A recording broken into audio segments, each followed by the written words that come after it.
Di Intan di screenshot saja sebentar ya, supaya kelihatan siapa yang tidak hadir. Baik, dokter. Bentar ya, bentar. Hmm.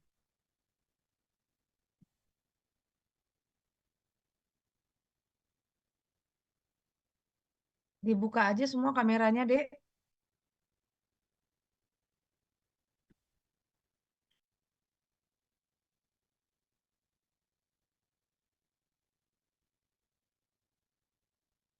Ups, kenapa ini?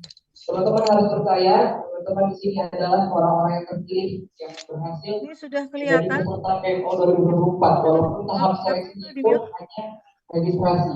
Karena Bisa di teman-teman mute. harus lihat dari quotes Raditya Dika mengatakan Kelihatan apa saya? Kelihatan, dokter.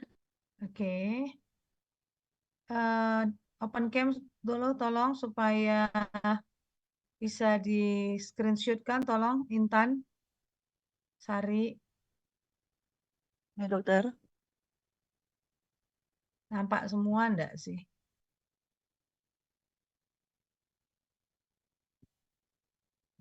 Kelihatankah semuanya?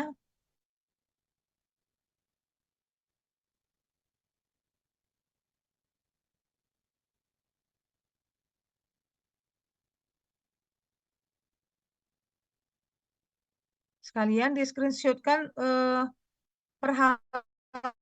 perhalaman mereka supaya kelihatan nama-namanya. Sari.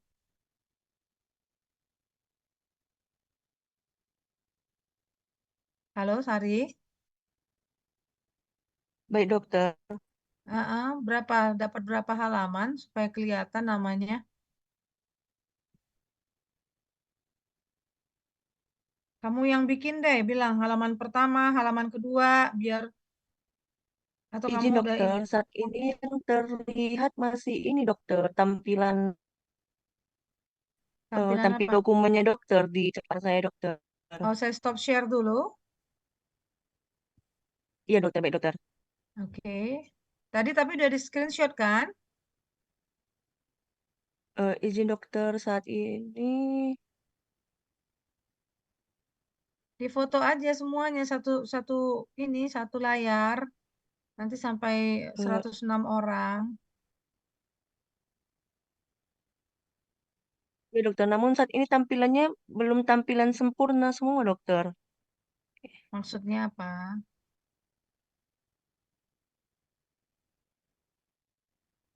Kan biasa orang berfoto per halaman. Benar, dokter. Izin sebentar, dokter. Saya ini, dokter. Ya, ayo. Nanti lama kali kita yuk. Supaya kelihatan aja nama mereka yang hadir itu aja sih.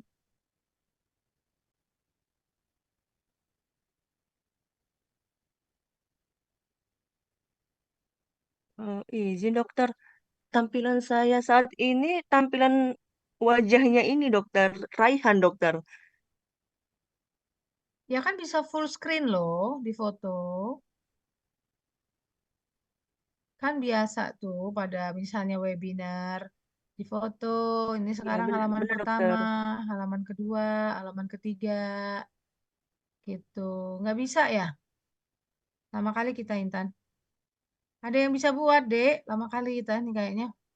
Izin dokter, bisa, dokter. Ya buat yuk, ayo. Mohon maaf, dokter. Iya, ya.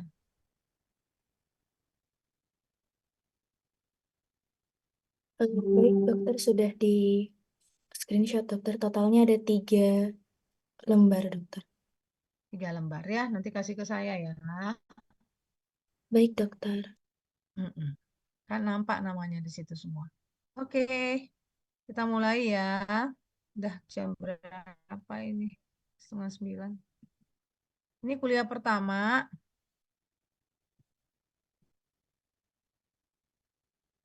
Kita pneumonia ya.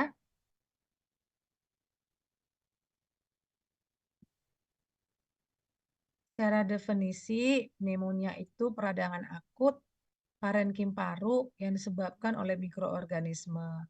Mikroorganismenya itu Itu ada bakteri, virus, jamur, dan parasit.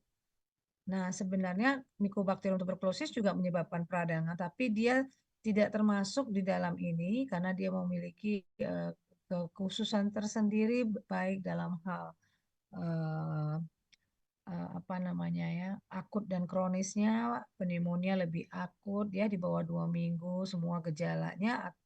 Kalau TB lebih yang kronis ya. Dan kemudian juga nanti termasuk patofisiologinya juga itu berbeda. Nah, peradangan paru pun ada juga yang disebabkan non-mikroorganisme.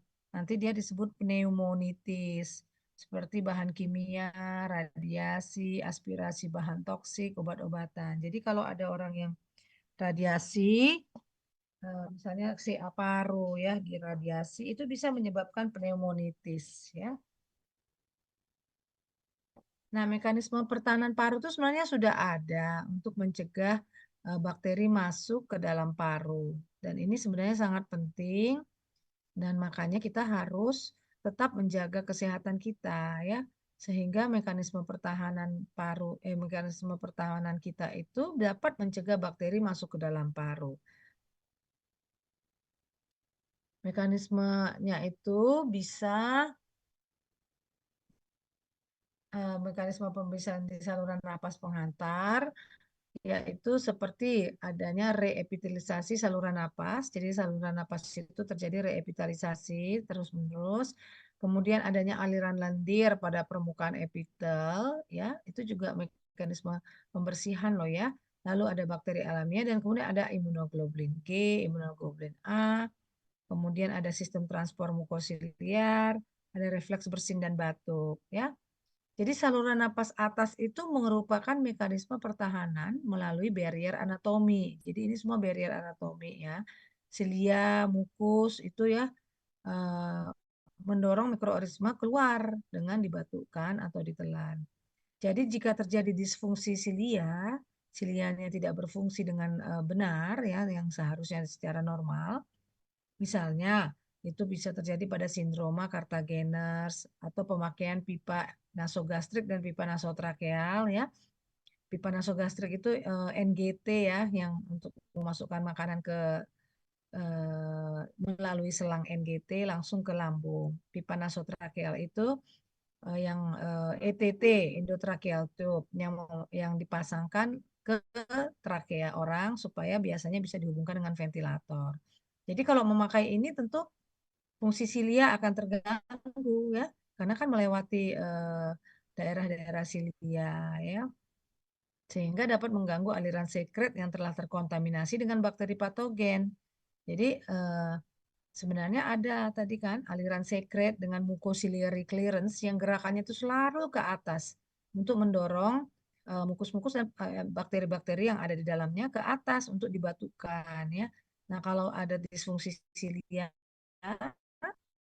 seperti pada sindroma Cartagen, pemakaian pipa nasogastrik atau pipa nasotrakeal, maka ini akan terganggu sehingga bakteri akan bisa tumbuh dan tidak bisa dikeluarkan. Ini akan menyebabkan infeksi nosokomial atau hospital acquired pneumonia. Nah, ada juga mekanisme pembersihan di respiratory exchange airway. Jadi lebih ke bawah lagi ya. Yaitu cairan yang melapisi alveolar. Alveolar dan lebih ke bawah kan, termasuk surfaktan. Ada nanti di situ sistem kekebalan humoral lokal, imunoglobulin G. Kemudian ada makrofag alveolar dan mediator inflamasi seperti interleukin. Kemudian terjadi penarikan-penarikan neutrofil. Ya. Jadi sistem kekebalan humoral ini berperan pada saluran napas atas. Seperti imunoglobulin A itu merupakan sekret hidung. 10% dari total protein sekret hidung. Sehingga jika terjadi defisiensi imunoglobulin A, bisa menyebabkan sering infeksi saluran napas atas. Nah, kemudian jika terjadi bakteri yang berkolonisasi pada saluran napas atas, ini mengeluarkan enzim proteolitik dan bakteri gram negatif juga dapat merusak imunoglobulin A. Jadi selalu seperti itu ya, kita punya apa, kuman punya apa gitu. Kita punya apa, kuman punya apa. Jadi memang kita sistem pertahanan tubuh ini sangat tergantung itu ya, host, agent, sama environment gitu. Nah, jadi kita udah punya, tapi kuman pun punya, misalnya mengeluarkan enzim proteolitik, ya di lisisnya imunoglobulin A seperti itu ya. Bakteri gram negatif juga dapat merusak imunoglobulin A. Jadi defisiensi dan kerusakan komponen saluran napas itu menyebabkan kolonisasi bakteri patogen yang memfasilitasi terjadinya infeksi saluran napas bawah. Nah, ada mekanisme pemeriksaan saluran subglotik ya. Jadi terdiri dari anatomik, mekanik, humoral, dan komponen seluler. Jadi mekanisme penutupan dan refleks batuk. Nah, jadi itu sebenarnya refleks batuk itu merupakan pertahanan terhadap aspirasi di orofaring. Ya, gangguan fungsi glotis itu berbahaya bagi saluran napas bagian bawah yang steril. Jadi kalau nggak bisa batuk, itu bahaya. Ya, seperti itu. Lalu pemasangan pipa nasogastrik yang kita bilang tadi ya, alat tracheostomi. Tracheostomi itu di sini dibolongin, Dek ya. Nah, ini lalu dimasukkan di sini pipa bernapas melalui itu. Lalu gangguan mukosiliar itu memudahkan masuknya bakteri patogen ke saluran napas bawah. Nah, sekarang kita masuk lagi ke mekanisme pembersihan di respiratory gas exchange airway. Jadi respiratory gas exchange tentu alveoli kita cerita ya, dan termasuk bronchiolis dan alveolis ya. Cairan itu surfaktan tuh ada di melapisi alveoli ya. Itu suatu glikoprotein yang kaya lemak ya. Terdiri dari beberapa komponen yang berfungsi memperkuat fagositosis dan killing terhadap bakteri. Jadi sebenarnya kita sudah dibekali oleh Tuhan semua sistem pertahanan ini ya. Jadi kuman itu pun bukan masuk langsung siu gitu ya, masuk langsung ke alveoli, ke paru, bukan juga. Semuanya ada mekanismenya, tapi kalau tidak bisa juga semua dan bakterinya pun dalam jumlah banyak, kemudian sangat sangat apa namanya itu ya, sangat istilahnya sangat inilah ya kuat untuk membuat terjadinya infeksi virulen ya, sangat virulen. Nah, itu bisa kalah ini semuanya. Tapi ini kalau tidak kan kita langsung misalnya menghirup udara nih. Wah, entah apa-apa dong yang dihirup, tapi kok kita nggak sakit-sakit karena kita dibekali oleh ini semua. Ya, atau karena kita tidak terlalu banyak kuman yang masuk juga, atau karena kita sehat ya. Kalau kita ada diabetes tentu ini bisa terganggu semua, atau ada HIV atau ada gagal ginjal seperti itu ya, semua yang imunokompromis. Nah, ini aktivitas antibakterinya ini ada yang non spesifik seperti lisozim, iron binding protein, semuanya ini seperti ini. Imunoglobulin G berfungsi sebagai opsonin. Opsonin itu kan apa tuh? Bisa menarik ya sel-sel apa namanya imunitas ke tempat infeksi. Lalu makrofag alveolar itu berperan sebagai mekanisme pertahanan pertama karena dia bisa fagosit ya, fagositosis. Terus ini bisa menarik polimorfonuklear leukosit ke alveoli. Nah, terus mediator biologi juga akhirnya ada di tempat itu seperti interleukin 6, interleukin segini ya, seperti itu. Sitokain dan sebagainya.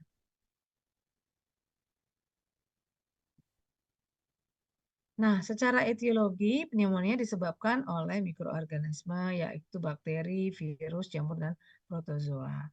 Kalau pneumonia community kebanyakan itu disebabkan gram positif. Namanya pneumonia community artinya pneumonia yang diderita oleh masyarakat yang kumannya didapat dari masyarakat. Ya, gitu ya. Nah, kalau pneumonia yang di rumah sakit banyak disebabkan bakteri gram negatif. Namanya nanti pneumonia hospitalized acquired pneumonia yang didapat di rumah sakit.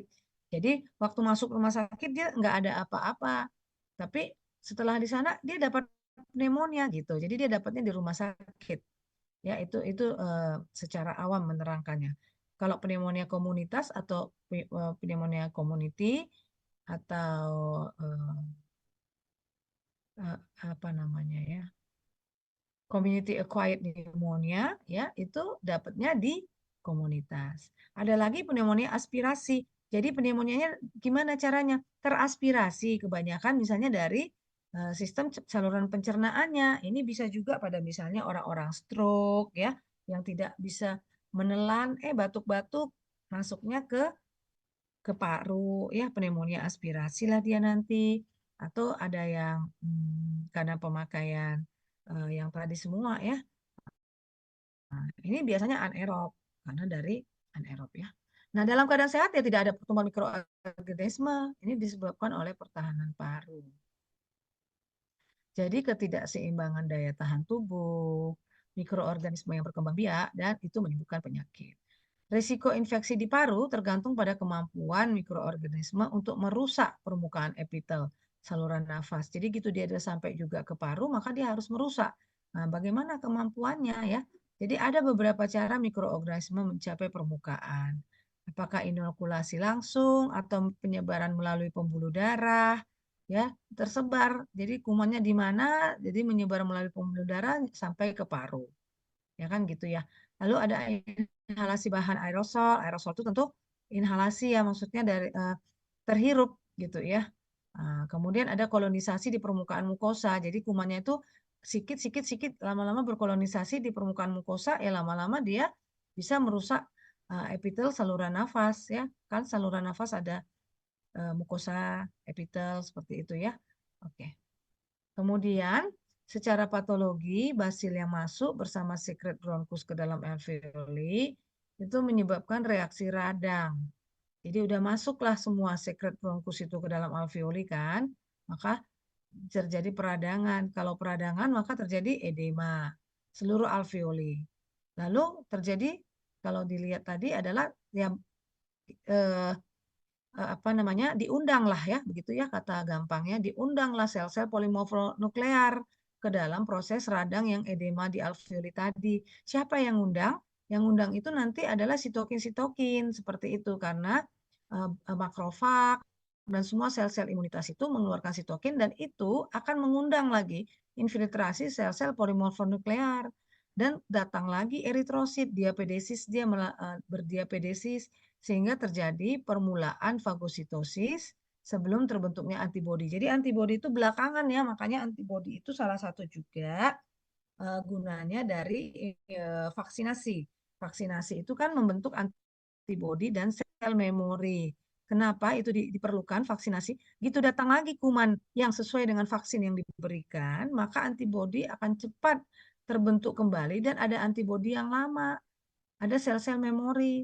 Nah, tetapi kalau dia belum pernah ada, apakah karena belum pernah terinfeksi dengan kuman itu, ataukah belum pernah divaksinasi dengan jenis kuman itu, maka antibodi akan terbentuk belakangan seperti itu. Jadi yang kita ceritakan sekarang adalah innate immunity gitu ya, imunitas awal, ya belum antibodi.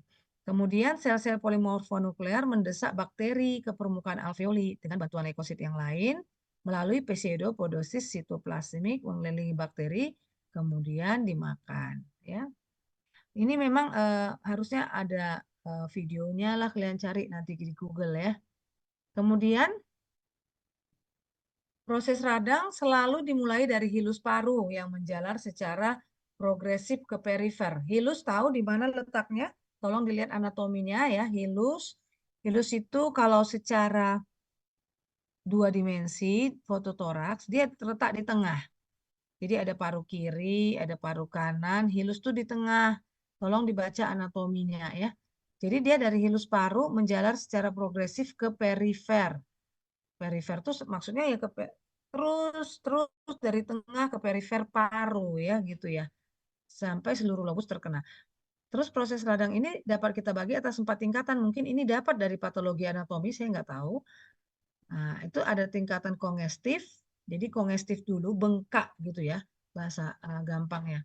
Jadi lobus paru yang meradang tampak berwarna merah. Nih, karena edem-edem nih. Berwarna merah, kemerahan. Membengkak pada perabaan, mengandung banyak cairan. Dan pada iritan keluar cairan kemerah-merahan. Pada tingkat ini kapiler melebihi dan kongestif. Jadi kapilernya banyak nih.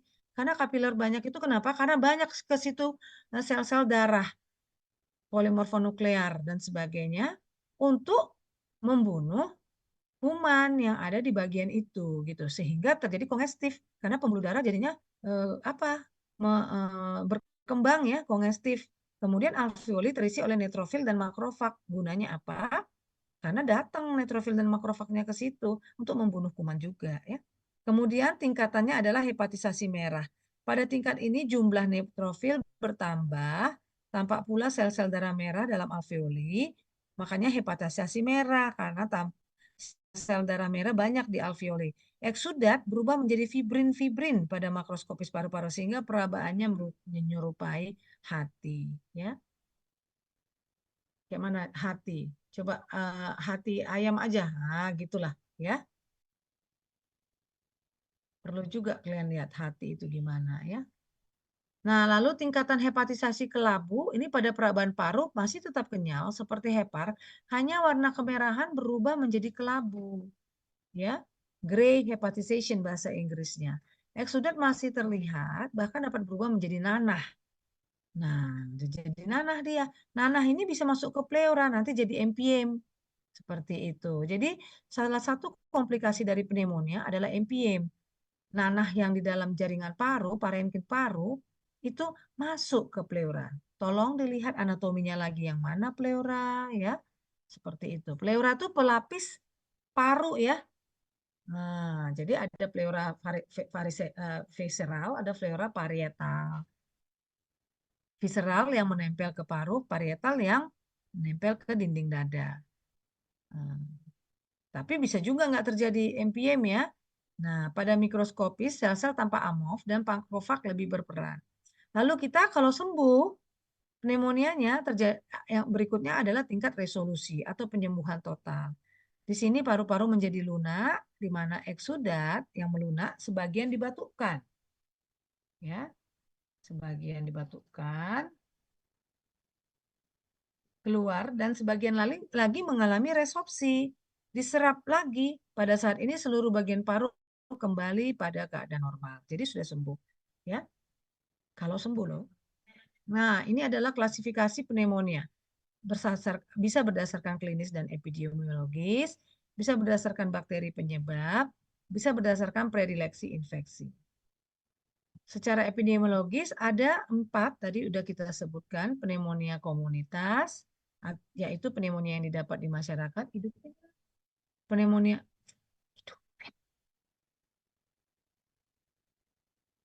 pneumonia yang didapat dari rumah sakit, yaitu pneumonia yang tidak berada dalam yaitu pneumonia yang didapat setelah terjadi 48 jam sesudah masuk rumah sakit, tetapi pneumonia itu tidak berada dalam masa inkubasi. Maksudnya begini loh, sebelum masuk rumah sakit dia udah batuk-batuk, jadi bisa aja itu sudah terinfeksi kuman dari komunitas. Jadi pas di rumah sakit ketahuan pneumonia, padahal dia sudah berada dalam masa inkubasi saat masuk rumah sakit.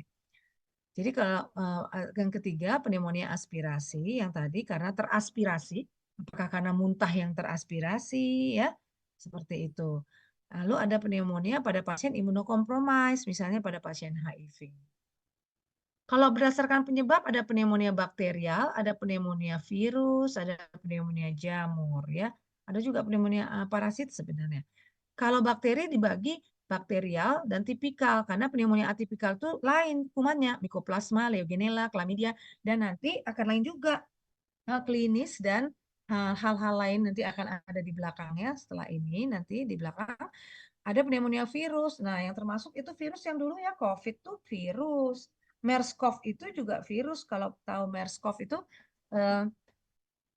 pneumonia kuman yang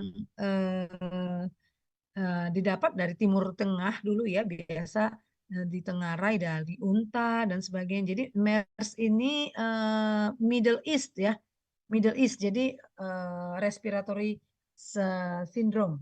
Nah, seperti itu. Jadi banyak CoV ini ya. Nah, lalu ada SARS.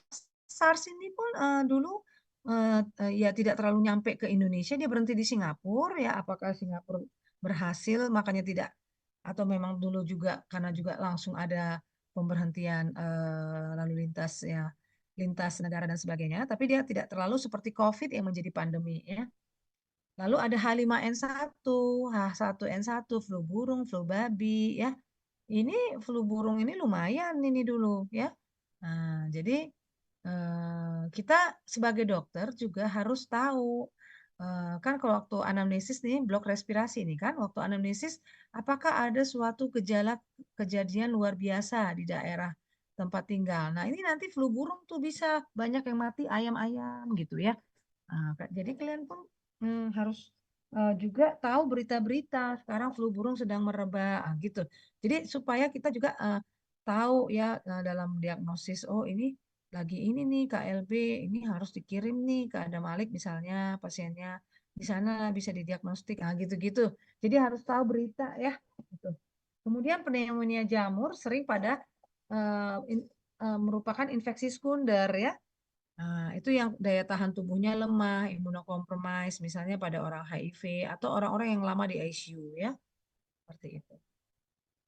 Kalau berdasarkan predileksi itu ada pneumonia lobaris, bronkopneumonia, pneumonia interstisial ya.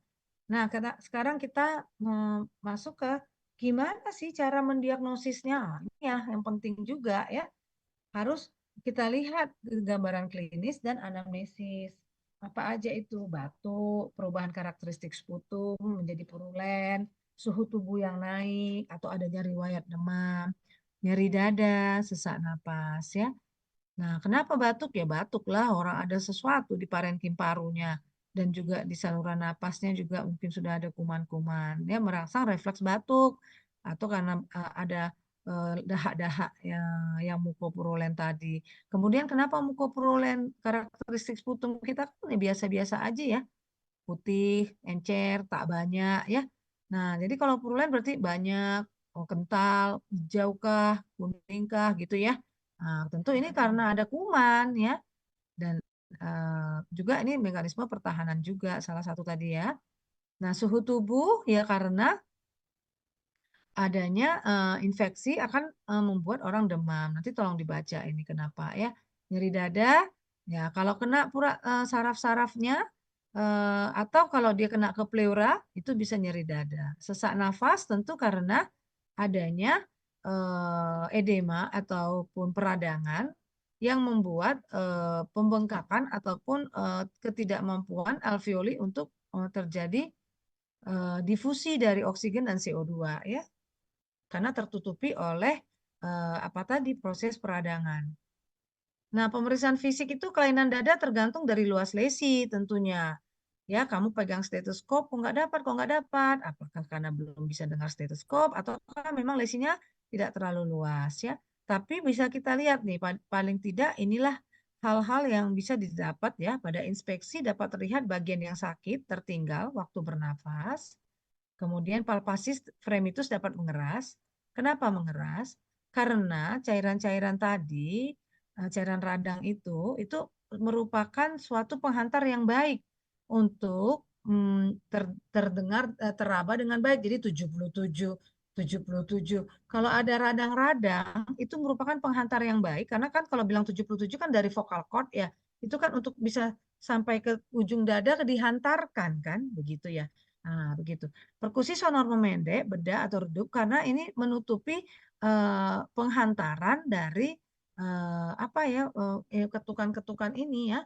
Kemudian auskultasi terdengar suara bronkofesikular sampai bronkial dan adanya ronki basah. Saya mohon nanti kalau koas rajin-rajin untuk ke pasien. Kalau enggak ya gimana bisa dapat ini semua. Jadi nanti kalau koas kalau masuk ke satu ruangan tuh, kamu harus mendata pasien paru, misalnya kamu koas paru lah dulu ya kita bilang, pasien paru apa aja ada di sini, gitu, CA, pneumonia, TB. Nah, kamu datang ke pasien itu, anamnesis, lalu fisik diagnostik, cocokin dengan foto toraksnya gitu. Nah, lalu apa penunjangnya lagi, sputumnya gimana, TCM-nya, BTA kah, atau kultur sputumnya, atau CT scan-nya bagaimana, atau hasil bronkoskopinya gimana. Jadi harus rajin ya nanti koas ya. Kemudian ini ada berdasarkan gambaran radiologis tentu gambaran pneumonia. Nah, ini pemeriksaan utama loh menegakkan diagnosis. Jadi gambaran berupa infiltrat, konsolidasi dengan air bronkogram, bronkogenik, interstisial ya, ada kavitas, bisa. Fototoraks tidak dapat menentukan penyebab ya, hanya merupakan petunjuk saja. Jadi kalau penyebabnya ya kita kultur sputum ya. Nah, walaupun katanya Pseudomonas aeruginosa sering memperlihatkan infiltrata bilateral, tapi sebenarnya kita harus dengan kultur dan tes sensitivity. Klebsiella ya seperti ini ya. Kemudian ini dia nih kanan bawah nih ada pneumonia ya. Ini kiri bawah nih ada pneumonia, kanan bawah juga udah ada pneumonia. Tentu nanti ini akan didede lagi, kita lihat lagi apanya anamnesis kita. Ini bisa didede dengan TB paru. Bedanya apa TB paru? Itu lebih di apex ya kelainannya, pneumonia lebih di bawah. Tetapi kalau dia ada DM-nya, diabetes, TB-nya bisa di bawah. Nah, terus bisa juga kalau dia ini sangat jelas pula nanti bulatnya bisa juga didede dengan CA paru. Kan jadi massa gitu. Jadi tentu nanti coba klien fisik diagnostik ini. Ini mengeras atau melemah? Kalau CA paru kan melemah, suara napas, ya, gitu ya. Fragmentusnya pun melemah, oke. Untuk CA paru. Tetapi tentu ya nanti pemeriksaan CT scan lagi ada, sputum dan sebagainya. Jadi untuk mendiagnosis itu selalu itu begitu begitu begitu aja sebenarnya ya anamnesis, pemeriksaan fisik, pemeriksaan penunjang. Nah, kita mainnya di situ. Tapi kan kita nggak bisa. Misalnya kita mau periksa apa? Kamu batuk, kamu ronsen tulang lututnya kan nggak gitu juga maksud saya. Tetap anamnesis itu adalah juga sesuatu pegangan yang sangat kuat untuk menentukan sakit seseorang melalui sign and symptom dan juga mengarahkan pemeriksaan penunjangnya ya. Nah, pada pemeriksaan leukosit itu bisa leukositnya 10.000 sampai 30.000 shift to the left dan pemeningkatan LED. Lalu pada analisa segar darah hipoksemia lah orang dia nggak bisa masuk oksigen ke dalam karena tidak bisa difusi di alveoli dan hiperkarbia nggak bisa keluar CO2-nya keluar. Stadium lanjut terjadi asidosis respiratorik karena ya CO2-nya nggak bisa keluar. Nah, untuk etiologi bisa dibikin apusan gram ya, cepat ini apusan gram atau kultur dahak lama tapi gold standar ya untuk mendapatkan kuman, kultur darah dan serologi. Kultur darah itu dapat positif pada 20 sampai 25% penderita yang tidak diobati. Hasil kultur darah positif pada pneumonia yang dirawat hanya 5 sampai 14%, sehingga kultur darah itu sering dilakukan selektif, jadi nggak selalu di kultur darah. Nah, keuntungan pemeriksaan gram adalah antibiotikanya lebih terarah, mengurangi penggunaan antibiotik yang kurang tepat, memvalidasi biakan sputum berikutnya. Nah, penata laksanaannya bagaimana? Udah bisa kita tegakkan diagnosis. Nah, itu adalah pemberian antibiotik, pengobatan suportif. Suportif itu misalnya infus, pemberian mukolitik, oksigen ya.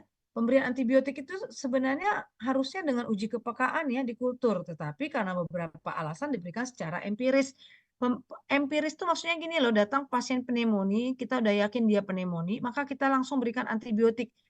Nah, terus kan kita nggak tahu yang mana, golongan mana. Maka diberikan secara empiris. Empiris ini ada guideline-nya. Nanti kita lihat untuk pneumonia komunitas, apa terapi empiris antibiotiknya. Ya, karena apa? Kita nggak nunggu-nunggu uji kepekaan.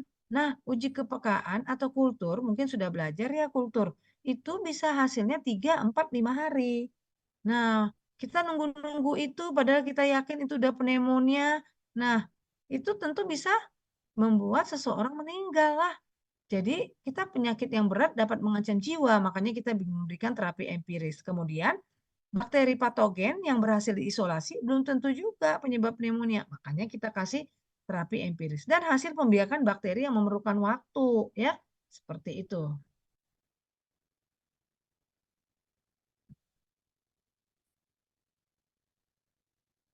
Nah, tapi kita juga perlu penilaian derajat penyakit. Ada penilaian secara PORT, ada secara KURP 65.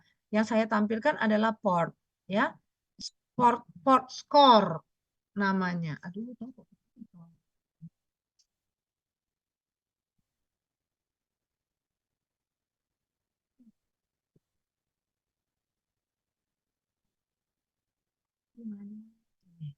Port score ya. Jadi port score itu kita lihat ada yang dinilai itu faktor demografi, penyakit penyerta, pemeriksaan fisik ya, Kemudian apa lagi? Hasil lab. Nah, ini ada angka-angkanya. Kalau laki-laki umurnya itu udah langsung jumlah uh, portnya. Kalau perempuan umurnya itu 50 kurang 10 gitu. Jadi 40 jumlah poinnya. Ya, kalau penghuni Pantai Werda, Pantai-Panti, ini Pantai Jompo ya, tambahkan 10 lagi dari umurnya. Gitu ya. Kalau ada penyakit penyerta, tambah lagi. Lihat penyakit penyertanya ini. Mau tambah berapa? Kalau pemeriksaan fisiknya ada seperti ini, tambah lagi. Ya. Nah, kalau ada lab gini, tambah lagi. Gitu. Jadi gunanya untuk apa sih? Nah, kita harus tahu dia di bawah 70 atau di atas 70. Itu dulu cut off yang paling penting.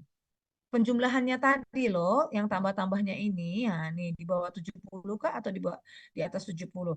Kalau poin totalnya,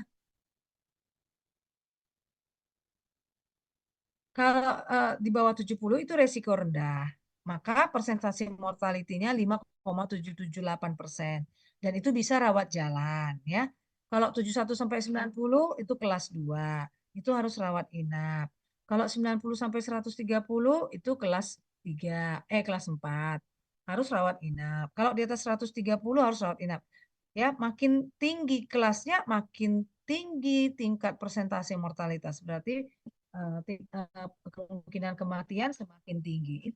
Itu gunanya port. Dan yang kedua adalah gunanya untuk menentukan dia rawat jalan atau rawat inap. Ya, kita lihat di sini. Jadi Perhimpunan Dokter Paru Indonesia mengindikasikan rawat inap pneumonia komunitas jika skor port lebih dari 70.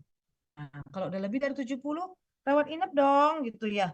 Tapi bisa juga kalau portnya kurang 70, tetap rawat inap jika dijumpai salah satu dari kriteria di bawah ini. Frekuensi napas lebih dari 30 kali per menit, PaFiO2 kurang dari 250 mm Hg. Ini didapat PaO2 ini dari analisa gas darah ya, tekanan O2 dalam arteri darah. Lalu FiO2 itu didapat dari apa namanya ya? Kalau kita ngasih oksigen dalam ruangan ini kan 20%. Kalau kita ngasih 1, maka FiO2-nya udah 24%. Ngasih 2 liter per menit itu udah 28%. Jadi itu dilihat sewaktu mengambil analisa gas darah. Dia pakai oksigen yang berapa? Baru kamu bagikan PaO2 per FiO2. Jika kurang dari 250, itu rawat inap. Lalu jika fototoraks paru kelainan bilateral, ada di paru kiri, ada di paru kanan, itu bilateral. Ya, pneumonianya, infiltratnya, ya. Atau fototoraks paru lebih dari 2 lobus. Lobus kan, kalau paru kanan 3 lobus, paru kiri berapa? Berapa lobus? Ada yang bisa? 2 lobus, dokter. 2 lobus. Jadi kalau fototoraks parunya lebih dari 2 lobus, ya, nah, apakah dijumlahkanlah kanan dan kiri? Itu juga harus rawat inap walaupun portnya kurang dari 70 atau tekanan sistolnya udah di bawah 90 atau tekanan diastolnya udah di bawah 60. Jadi itu indikasi rawat inap ya untuk pneumonia community untuk dalam hal port score. Atau dia pneumonia pada pengguna nafza, narkotik dan lain-lain. Apa nih nafza nih panjangannya? Ya, pemakai narkoba, ya, pemakai narkotik seperti itu. Walaupun portnya di bawah 70, tetap harus rawat inap. Nah, kita rawat inap kita bedain lagi, mau rawat ruang biasa atau merawat ICU gitu ya. Nah, siapa yang rawat di ICU? Penderita yang mempunyai paling sedikit 1 dari 2 gejala mayor tertentu, yaitu membutuhkan ventilasi mekanik. Nah, ya. Atau jika membutuhkan vasopresor lebih dari 4 jam, ini udah shock septic. Jadi bukan hanya sepsis dia, tapi udah shock. Apa maksudnya vasopresor ini? Itu loh, Dek. Dopamin, ya, seperti itu. Terus dia butuh lebih dari 4 jam. Nah, ini berarti udah sesak sekali juga biasanya. Ya, dan itu biasanya pun atau 2 dari 3 gejala minor. Nah, 2 dari 3 gejala minor seperti PaO2, FiO2 kurang dari 250. Atau fototoraks menunjukkan kelainan bilateral atau tekanan sistolik kurang dari 90. Ya. Penata laksanaan itu adalah pasien tanpa riwayat pemakaian antibiotik 3 sebelumnya, maka pemberian antibiotik itu secara empiris. Ya. Nah, pasien dengan komorbid atau mempunyai riwayat pemakaian antibiotik 3 bulan sebelumnya, maka sudah ada kemungkinan resistensi antibiotik. Maka pemilihan antibiotik harus mempertimbangkan resistensi terhadap Streptococcus pneumonia yang penyebab pneumonia community. Atau faktor komorbid kecenderungan terhadap jenis kuman tertentu yang dapat menyebabkan gagal pengobatan. Kita lihat ya. Misalnya, ada komorbid apa nih? Nah, untuk pneumokokus resisten terhadap penisilin itu banyak pada orang yang lebih dari 65 tahun, memakai obat-obat golongan beta laktam selama 3 bulan terakhir, ada penyakit gangguan kekebalan, dan ada penyakit penyerta multiple. Nah, kalau bakteri enterik gram negatif itu banyak pada penghuni rumah jompo atau orang-orang yang mempunyai penyakit dasar kelainan jantung paru atau yang mempunyai riwayat pengobatan antibiotik atau penyakit penyerta yang multiple. Kalau hukuman Pseudomonas aeruginosa itu banyak pada orang-orang yang mempunyai penyakit bronkiektasis atau sudah pengobatan kortikosteroid lebih dari 10 mg per hari atau pengobatan antibiotik spektrum luas lebih dari 7 hari pada bulan terakhir dan gizi kurang. Jadi ini maksudnya kenapa?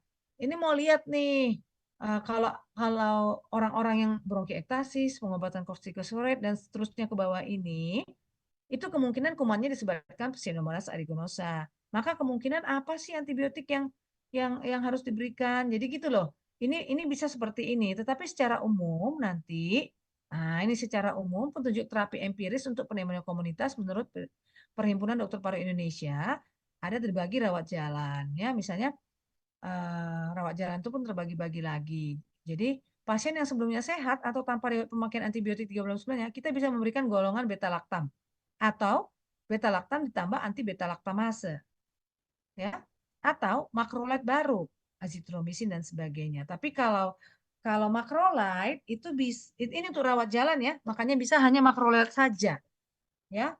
Karena makrolide itu hanya bisa untuk kuman atipikal sebenarnya ya. Nah, jadi dia spektrumnya lebih sempit. Nah, kira-kira seperti itu. Nah, pasien dengan komorbid atau mempunyai riwayat pemakaian antibiotik 3 bulan sebelumnya, kita bisa memberikan fluoroquinolone atau golongan beta laktam ditambah anti beta laktamase. Kalau kita sih seringnya kita langsung mana ya? Ini rawat jalan sih ya. Jadi kalau rawat jalan memang masih ringan-ringan begini ya. Masih bisa-bisa lah gini ya rawat jalan dan tablet ya kan. Nah, kalau kita masuk ke sorry, rawat inap non ICU, maka terapi empiris antibiotik untuk kuman pada pasien pneumonia komunitas itu kita lebih ke fluoroquinolone respirasi atau beta laktam ditambah makrolide seperti itu ya. Tetapi ini masih sudah ada yang terbaru memang ya. Tapi paling tidak ingatlah seperti ini ya. Nah, penata laksana pneumonia community itu bisa rawat jalan, rawat inap, rawat intensif. Rawat jalan tentu aja dia pengobatan suportif, simptomatik, apakah vitamin, apa ya. Simptomatik itu kalau demam dikasih obat demam. Istirahat, ya harus istirahat, namanya udah pneumonia ya. Lalu minum secukupnya untuk mengatasi dehidrasi. Lalu kasih obat simptomatik antara antipiretik, mukolytik, ekspektoran. Antibiotik harus diberikan sesegera mungkin ya. Kalau rawat inap ya tentu pakai yang bentuk infus lah ya antibiotiknya ya karena kita ada pemasangan infus dan biasanya sudah sesak kita pakai oksigen ya. Kemudian sama ini pemberian obat simptomatik antara lain antipiretik jika demam, mukolytik ya untuk pengencer dahak, ekspektoran supaya keluar dahak. Antibiotik harus diberikan segera mungkin sama ya. Kalau rawat inap intensif, intensif itu masih ICU ya. Kita udah pakai cerita apa? Bila ada indikasi penderita dipasang ventilator. Nah, ini bedanya ya. Dan memang kita sudah harus melihat ya itu bedanya ya. Namanya pun perawatan intensif. Ya, berarti masuk ICU dan biasanya itu karena udah sesak berat dan diperlukan pemakaian ventilator. Nah, ini dia pemberian antibiotik dievaluasi secara klinis dalam 72 jam pertama. Jika didapatkan perbaikan klinis, terapi dapat dilanjutkan. Jika perburukan, maka antibiotik harus diganti sesuai hasil biakan. Makanya kita itu harus sesegera mungkin melakukan kultur sputum. Karena kalau tidak ada perbaikan secara klinis dalam 72 jam, maka kita harus mengganti antibiotik sebenarnya. Tapi kalau bisa dan seharusnya itu dengan hasil biakan atau kalau enggak ya pedoman empiris lagi lah, pedoman empiris-empiris yang tadi ya. Kemudian pasien pneumonia berat di IGD diobservasi tingkat kegawatannya. Bila stabil dirawat di ruang rawat biasa. Jika respiratory distress dirawat di ruang rawat intensif atau ICU. Nah, ini yang tadi saya bilang pneumonia bakteri itu bakteri ada atipikal dan tipikal. Itu beda nanti onset, suhu, batuk, dahak, gejala lain, gejala radiologis laboratoriumnya. Jadi kalau atipikal ini lebih ringan gejalanya, ya onsetnya gradual, pelan-pelan, suhu kurang tinggi, batuk non produktif, dahak mukoid tidak sampai purulen. Gejala lain dia lebih sering lagi nyeri kepala, mialgia, sakit tenggorok, suara parau, nyeri telinga. Ya, jadi seperti kayak virus juga ini gejalanya lebih ke situ, ya. Gejala di luar paru lebih jarang pada bakteri tipikal. Pewarnaan gram sering flora normal atau spesifik. Karena ini lain cara penegakan diagnosis atipikal ini kumannya. Ya, radiologis dia bisa peci-peci ataupun kayak normal gitu. Laboratorium bisa leukosit normal, kadang rendah. Tapi kalau yang pneumonia bakterial ini lebih leukosit tinggi gitu ya.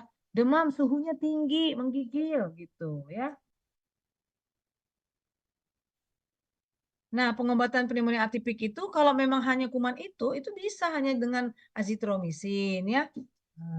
Oksitromisin, klaritromisin. Tapi kalau yang tipikal ya itu sebaiknya kita memakai yang fluoroquinolone, levofloxacin atau moxifloxacin. Kenapa?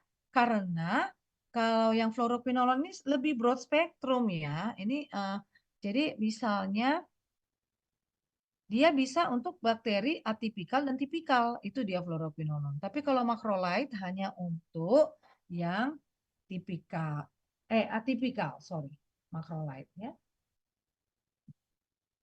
Kalau pneumonia virus ya pakai antivirus, tapi memang masalahnya tidak semua rumah sakit mempunyai kemampuan diagnostik untuk mendiagnosis virus, ya. Dan ini tidak bisa dikultur juga. Jadi ini PCR biasanya. Jadi di swab lalu di PCR. Tidak ada di Damalik pun sekarang PCR hanya untuk COVID. Itu pun udah jarang digunakan. Jadi kita memang sering ketinggalan dalam diagnostik virus, ya. Karena nggak bisa ngecatan gram, nggak bisa dikultur. Ya itu. Jadi dia PCR. Jadi ya itu ya, diagnostiknya kurang bisa kita kerjakan. Nah, kalau kayak flu burung itu kalau udah KLB, kejadian luar biasa, barulah nanti misalnya bisa dikirim ke Adamalik. Di Adamalik disediakanlah kemampuan untuk menswab mendeteksi flu burung, flu babi tadi ya, virusnya. Virus ya itu kan. Nah, jadi PCR. Nah, jadi dia tidak PCR ini tidak sesuatu yang reguler ya, dilakukan di rumah-rumah sakit. Kalau di Kolombia ada namanya multiplex PCR. Nah, tapi itu pun mahal kali bayarnya, 2 juta apa berapa sekali swab. Tapi ada ya. Nah, itu dia. Obatnya antivirus, oseltamivir ya. Evaluasi pengobatan sebagian besar pasien pneumonia community, perbaikan klinis dalam 72 jam setelah pemberian antibiotik. Tapi kalau dia ada balik bisa nggak ya bisa lama ya karena yang datang pun udah berat-berat kali gitu ya. Jadi tergantung juga waktu datang udah berat kali nggak. Kalau waktu datang langsung masuk ICU berarti kan udah pneumonia berat sekali yang gagal napas ya. Kalau dibilang sebagian besar, makanya ada kata-kata sebagian besar ya. Karena tidak semua juga perbaikan dalam 72 jam setelah pemberian antibiotik. Nah, diperkirakan 6-5% pasien pneumonia community yang dirawat tidak respon dalam 72 jam, tingkat kegagalan mencapai 40%. Nah, yang enggak respon-respon ini akhirnya ya jatuh ke ICU ya. Jika pengobatan empiris selama 24 sampai 72 jam tidak ada perbaikan, tinjau lagi diagnosisnya. Lihat lagi faktor-faktor pasien, apakah ada komorbid yang lain, lihat obat kita.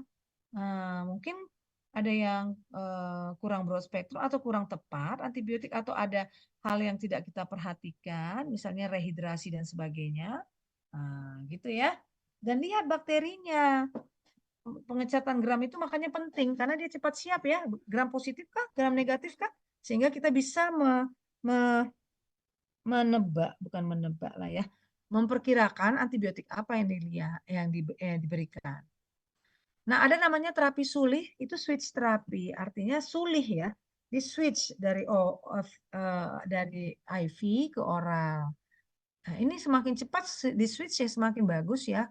Jadi masa di rumah sakit sebaiknya dipersingkat dengan perubahan obat suntik ke oral, dilanjutkan dengan berobat jalan. Ini untuk mengurangi biaya dan mencegah infeksi nosokomial. Jadi infeksi nosokomial yang tadi kita bicarakan, infeksi yang didapat di rumah sakit, makin lama di rumah sakit, makin gampang dapat kuman-kuman lain seperti itu ya. Obat suntik ke oral harus diperhatikan ketersediaan antibiotik yang diberikan intravena dan antibiotik oral yang efektivitasnya dapat mengimbangi antibiotik intravena. Kalau fluoroquinolone yang misalnya levofloxacin itu ada bentuk infus, ada bentuk oral. Jadi kalau mau switch gampang. Ya, ini dia. Misalnya levo infus ke levo tablet, moxifloxacin infus ke moxifloxacin tablet, ya. Tapi ada juga switch over, berbeda. Obat berbeda tapi potensi sama. Misalnya ceftazidime itu cuma ada bentuk injeksi. Nanti kalau mau pakai oral bisa pakai apa? Ciprofloxacin oral ya. Kalau step down obat sama atau berbeda potensi lebih rendah. Jadi amoxicillin, cefuroxim, cefotaxim intravena ke cefixim oral. Begitu kira-kira. Obat suntik itu diberikan 2-3 hari, paling amat 3 hari, kemudian hari keempat ganti per oral. Tapi kalau pada pasien ICU ini tidak bisa dijadikan patokan ya. Kadang-kadang obat suntik itu diberikan 7 hari, 10 hari ya. Jadi ini melihat, makanya terapi sulih ini melihat keadaan. Sudah bisa nggak dia dirubah ke oral dari yang antibiotik intravena? Lihat hemodinamiknya harus stabil. Gejala kliniknya membaik, dapat minum obat oral. Kamu kalau nggak bisa minum obat oral, macam mana ngasihnya ya kan? Kecuali pakai NGT dia. Fungsi gastrointestinal normal. Kenapa? Karena kalau obat oral kan nanti harus diserap di gastrointestinal. Kalau orang yang mencret-mencret terus atau apapun itu ya, misalnya yang lain, lah ya pakai intravenal lah ya. Kriteria klinis stabil kayak mana? Suhu sudah di bawah 37,8, nadi di bawah 100, frekuensi napas di bawah 24, dan tekanan sistolik besar sama dengan 90, saturasi oksigen besar sama 90, tekanan oksigen dalam arteri yang tadi diambil dari AKDA lebih dari 60 ya. Lama pengobatan, pemberian antibiotik itu minimal 5 hari atau tidak demam 48 sampai 72 jam. Jadi pemberian antibiotik IV atau oral 5 sampai 5. Tapi lihat juga kalau masih belum turun-turun demamnya ya jangan diberhentikan. Ya. Jadi lihat sebelum terapi dihentikan, pasien harus dalam pengobatan ya terapi antibiotik maksudnya ini. Tidak memerlukan suplemen oksigen kecuali untuk penyakit dasarnya. Mungkin ada penyakit yang lain, asmanya memerlukan atau PPOK-nya ya memerlukan oksigen. Tidak lebih dari satu tanda-tanda ketidakstabilan klinis ya nih, frekuensi nadi di atas 100. Kalau masih seperti ini masih ada tempatnya antibiotik jalan ya. Lalu pengobatan pada umumnya 7 sampai 10 hari pada pasien yang menunjukkan respon dalam 72 jam pertama. Tapi bisa juga lebih dari 10 hari antibiotik ini bila terapi awal tidak respon terhadap kuman penyebab. Terdapat infeksi ekstra paru, misalnya meningitis, endokarditis. Jadi infeksi-infeksi yang berat lah. Dan infeksi-infeksi yang di luar paru pun ada. Terus kalau kuman penyebabnya Pseudomonas, bisa di atas 10 hari. Staphylococcus aureus, Legionella. Nah, atau ada kuman-kuman yang tidak umum, Burkholderia, Pseudomallei, jamur, ya itu juga bisa di atas 10 hari antibiotiknya. Atau ada emphysema atau abses, yaitu necrotizing pneumonia. Jadi emphysema dan abses pun antibiotik itu lama ya. Jadi seperti itu. Bagaimana prognosisnya? Umumnya prognosis baik, tergantung dari faktor pasien tadi ya, apakah terlalu tua atau ada komorbid yang lain atau dia underweight atau obes. Nah, itu kan memperburuk prognosis ya.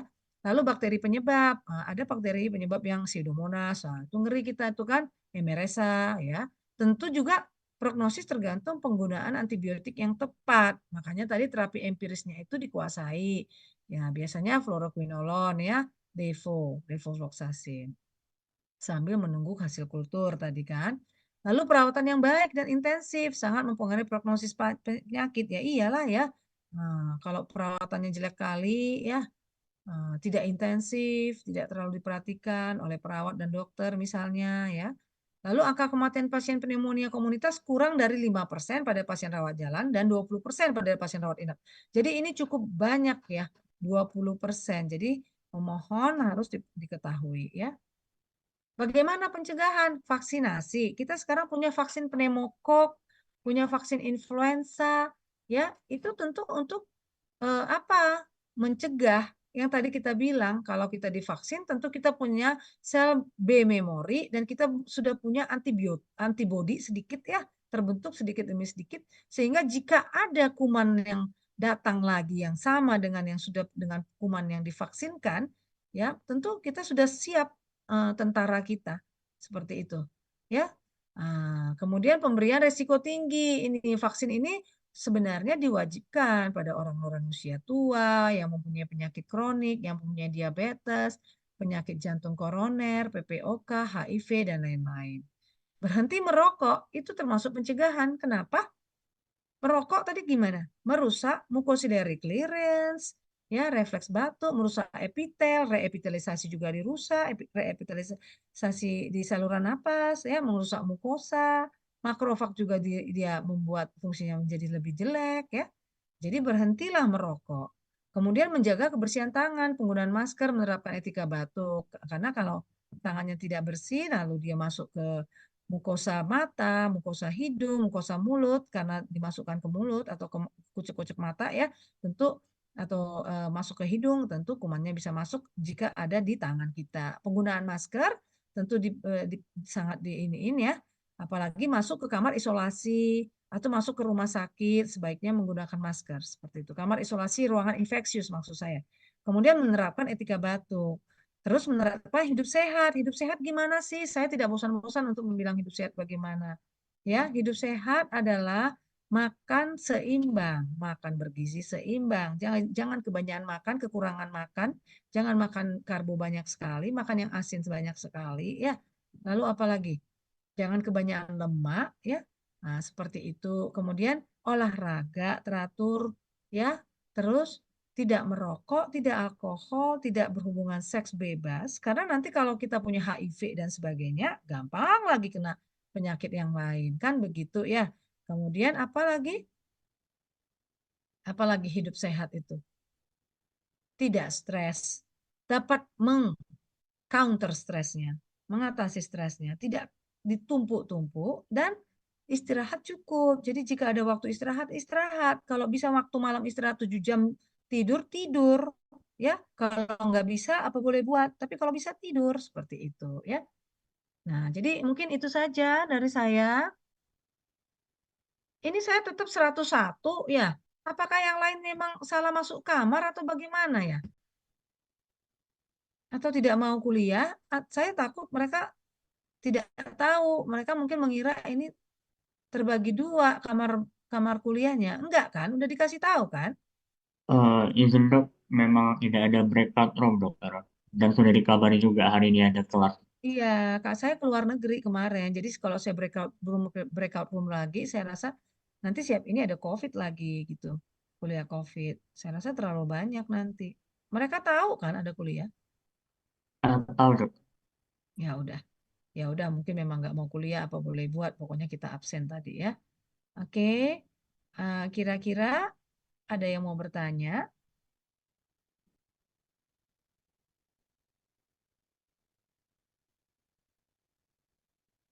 Banyak sekali yang harus dibaca. Ya, kalau bisa patofisiologinya juga dibaca. Paling tidak pneumonia itu peradangan, ya, infeksi peradangan parenkim paru yang disebabkan oleh mikroorganisme, bakteri, jamur, apalagi tadi virus. TB tidak termasuk dalam kata-kata pneumonia, ya. Dan kalau peradangannya disebabkan obat-obatan, radiasi, dan sebagainya, itu disebut apa tadi? Pneumonitis. Itu dulu pertama definisi. Kemudian terbagi ada pneumonia komunitas, pneumonia rumah sakit, pneumonia aspirasi, pneumonia pada imunokompromis. Terus apalagi penegakan diagnosis. Kita saya mau menyimpulkan sedikit kalau mau didengar sangat bermanfaat sih. Ada tegak diagnosis namanya pun pneumonia. Jadi kalian harus tahu patofisiologi sehingga gampang mengeluarkan sign and symptom. Ya kan? Tadi kan apa tadi? Banyak kuman, mukosiliaris tidak berfungsi atau masuk kumannya ke bawah, terjadi peradangan di alveoli, menumpuk cairan di alveoli. Ya tentu apa? Sesak napas, batuk-batuk, nyeri dada. Ya kan? Nah, itu cara gampangnya loh, Dek. Cara cepat Terus karena ada infeksi ya tentu apa? Demam, kan gitu ya. Leukosit bisa meningkat, bisa tidak. Tadi pada atipikal bisa tidak meningkat. Pneumonia bakteri atipikal. Nah, terus bisa apa? Leukositosis, bisa mukoporulen dahaknya. Terus suara apanya pemeriksaan fisik toraknya gimana? Nah, ini pun jangan dihafal-hafal, harus tahu patofisiologi kenapa mengeras, kenapa bronkovesikuler, kenapa perkusi bedah. Nah, kalau kalian tahu kenapa, maka terhafal sendiri. Ya, karena adanya cairan, maka bronkovesikuler, bronkial. Dia penghantar yang baik. Tetapi dia waktu di toko, dia jadi redup. Begitu. Ya. Nah, kenapa terjadi rongki basah? Ya karena ada cairan-cairan di alveoli. Nah, terus masuk lagi dong, foto toraks paling penting ya untuk pneumonia. Foto toraks. Jadi nanti buka YouTube. Tadi saya cuma 2 tadi contoh foto toraks. Ya. Nah, ada satu gambaran infiltrat atau bayangan mengawan. Terus ngapain kita? Cari kuman, kultur sputum terutama. Kultur darah hanya positif pada 20-25%. Karena kalau udah kultur darah berarti yang sudah berat-berat. Ya kan, yang udah bakteremia. Ya kepositifannya tentu lebih sedikit karena bakteremia itu atau sepsis itu hanya berapa persen dari pneumonia yang jatuh ke sepsis. Begitu ya. Nah, kemudian diapain? Nah, jangan ditunggu-tunggu hasil kulturnya. Setelah kultur langsung kasih antibiotik empiris. Gitu deh. Antibiotik empiris ditentukan bagaimana? Rawat jalankah, rawat inapkah? Ya kan? Rawat intensifkah? Atau juga ada komorbid kah? Nah, tapi paling gampang mengingat dia fluoroquinolon. Karena kalau macrolide hanya bisa untuk kuman atipikal. Yang azitromisin itu bolehlah untuk rawat jalan dicobakan. Walaupun rawat jalan boleh juga kasih fluoroquinolon. Ya, karena apa? Fluoroquinolon lebih broad spektrum. Menunggu hasil kultur, dia bisa untuk kuman atipikal, bisa untuk bakteri tipikal gitu. Ya, kalau virus gimana? Virus memang sangat susah. Kita diagnostik di Indonesia sangat kurang untuk virus di rumah sakit. Nggak kita diagnostik itu. Sibuk-sibuk ngasih bakteri, padahal mungkin saja virus. Kenapa? Karena dia harus di swab dan di PCR. Ada itu namanya multiplex PCR. Di Kolombia ada. Mungkin di Murni Teguh pun ada. Ya. Nah, jadi kenapa? Karena sebenarnya beda terapinya. Dia antivirus dong. Salah satunya oseltamivir. Sama seperti COVID, antivirus dong. Ya kan? Walaupun antibiotik bisa diberikan pada orang-orang COVID yang juga dicurigai adanya infeksi bakteri atau kulturnya positif bakteri itu. Terus gimana? Ya udah dikasih sambil menunggu kultur gitu loh. Kalau kita cerita secara awam, kalau kalian bisa cerita awam seperti ini secara cepat gampang sekali udah. Ya, dalam 5 menit udah itu ceritanya gitu ya. Nah, tunggu hasil kultur. Kalau keluar hasil kultur sesuaikan antibiotik kita tukar ya. Nah, sama kalau setelah 72 jam menunggu kultur tidak ada perbaikan tukar antibiotiknya. Tapi jangan juga dilupakan apa? Terapi oksigen, antipiretik, mukolitik, simptomatis, rehidrasi cairan ya. Nah, gitu. Lalu gimana? Kapan kita switch terapi? Switch terapi apa tadi? Terapi intravena ke terapi oral. Kapan? Ada tadi. Atau kapan kita rawat jalan, rawat inap? Tadi ada port score, ya kan? Nah, lalu pencegahannya gimana? Ya vaksinasi, hidup bersih, hidup sehat. Gampang kan? Nah, oke. Saya kasih dalam 5 menit tuh semua. Jadi kalian harus bisa gitu loh. Setiap penyakit harus bisa begitu ceritanya. Jadi tinggal ngafal-ngafal doang. Ceritanya dapet. Ya, oke. Ada yang mau bertanya?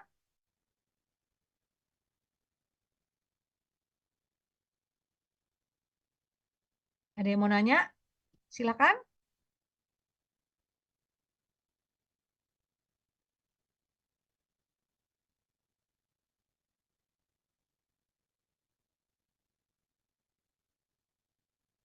Nah, udah 98 lagi mahasiswa. Hilang 3.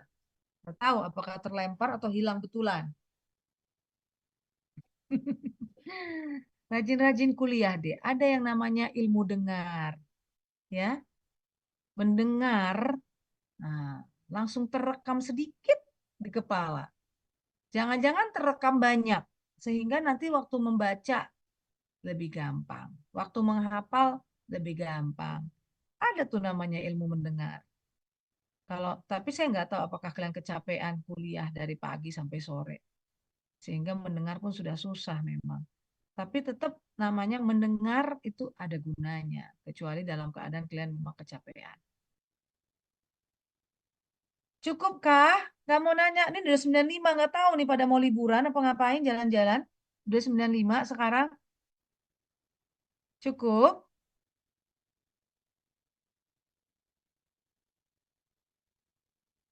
Cukup, dokter. Ya, kita masuk ke ini. Ini juga kah kelasnya? Berarti yang satu kelas hilang dong ya. Ini juga kelasnya ya. Mereka nggak tahu atau gimana, Dek? Ini kelasnya campur-campur enggak sih? Iya, dokter, sudah Iya, dicampur, dok.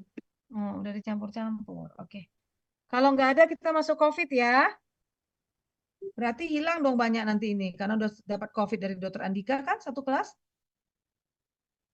Ya, Iya, dok. iya dokter. udah nggak apa-apa ya. Hmm. Saya share screen yang COVID ya.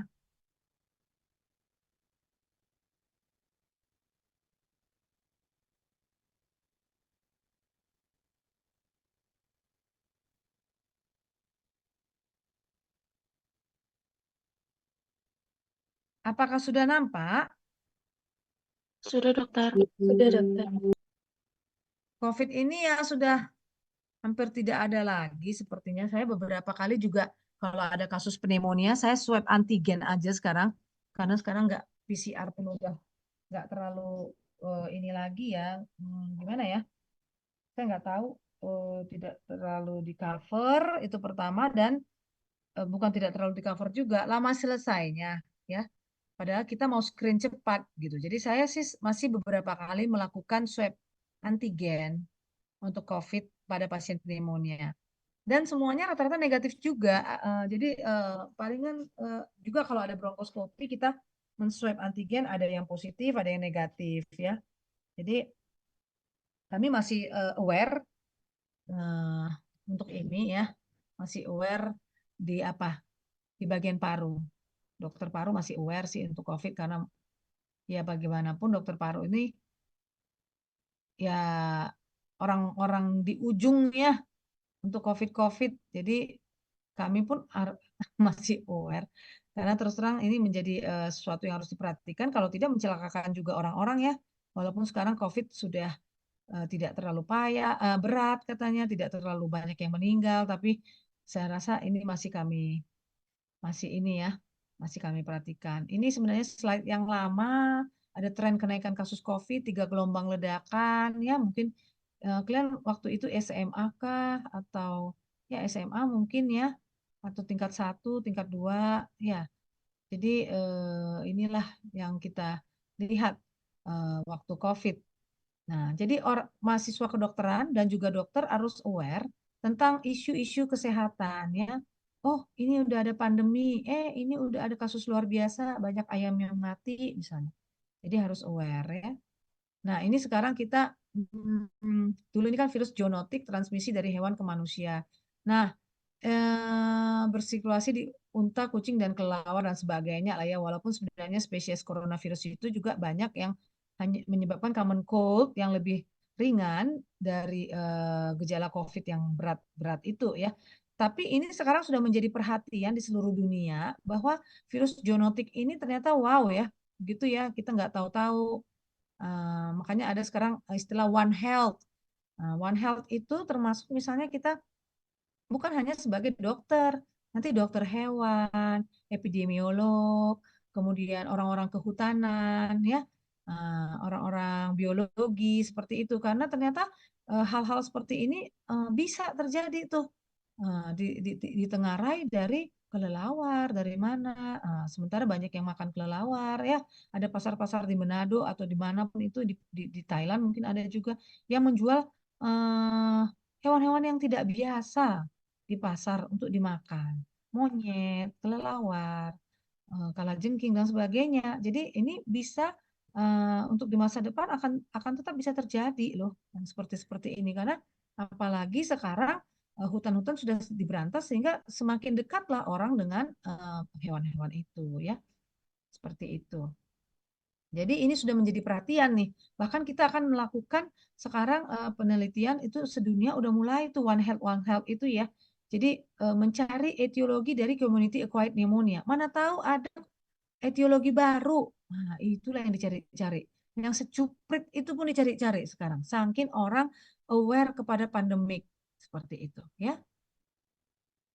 Ini sedikit SARS-CoV secara morfologi dan structure. Secara ini dia mempunyai spike ya, ada spike-nya, ada S protein spike, ada harbor, ada semuanya. Ini semua S protein inilah yang akan berikatan nanti dengan ACE2 reseptor dari host ya, sehingga masuklah kumannya melalui ikatan itu. Jadi kuman masuk virus itu ataupun kuman secara umum untuk bisa masuk ke sel manusia atau ke sistem manusia itu dia harus mempunyai